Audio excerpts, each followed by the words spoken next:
चुराह की वन विभाग की समस्याओं को विधायक डॉक्टर हंसराज ने विधानसभा में प्रमुखता से उठाया।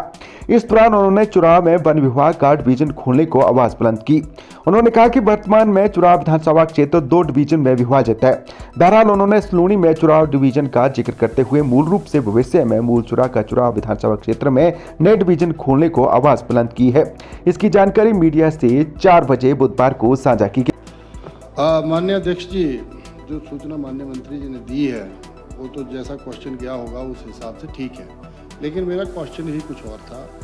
क्वेश्चन का मजमून ये था कि चुराह विधानसभा क्षेत्र जो है वो 2 डिवीजनों में आता है, एक चंबा डिवीजन में, एक सलूनी में जो चुराह डिवीजन है। अब चूंकि चुराह विधानसभा क्षेत्र फैला हुआ विधानसभा क्षेत्र है वन परिप्रेक्ष्य के हिसाब से, तो क्या माननीय उप मुख्यमंत्री जी मुझे आश्वस्त करेंगे या सदन को आश्वस्त करेंगे कि जो चुराह विधानसभा क्षेत्र है वो 2 डिवीजनों में आता है वन विभाग के अंतर्गत। अभी प्रधानमंत्री आवास में बहुत सारे मकान जो है वो स्वीकृत हुए सर, उसमें टीडी की दिक्कत हमें आ रही है, जो इमारती लकड़ी है जो लोगों को चाहिए है।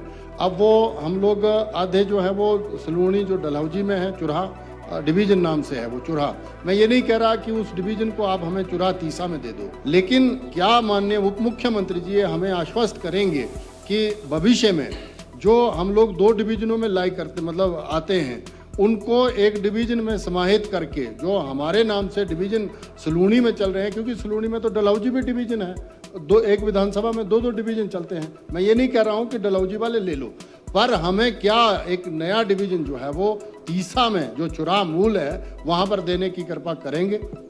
माननीय उप मुख्यमंत्री महोदय। अध्यक्ष महोदय, ये माननीय सदस्य अच्छे भले IAS में जा रहे थे, क्वालिफाई हो गए थे, बीच में चुनाव आ गया, यहाँ पे पहुँच गए। अब ये रेस्ट हाउस की बात करते हैं और डिवीज़न खुलवाने की मांग करते हैं। इसलिए जो है अध्यक्ष महोदय, इनके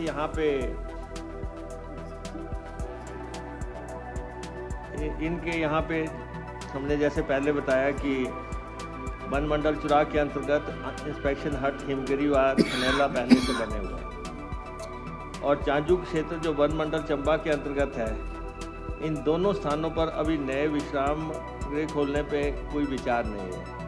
और ये भी डिवीज़न के बारे में भी हम पहले उत्तर आ चुका है कि ऐसा कोई प्रस्ताव नहीं है। ये सब चीज़ें उस समय के लिए रखी हैं जब आप वन मंत्री बनेंगे।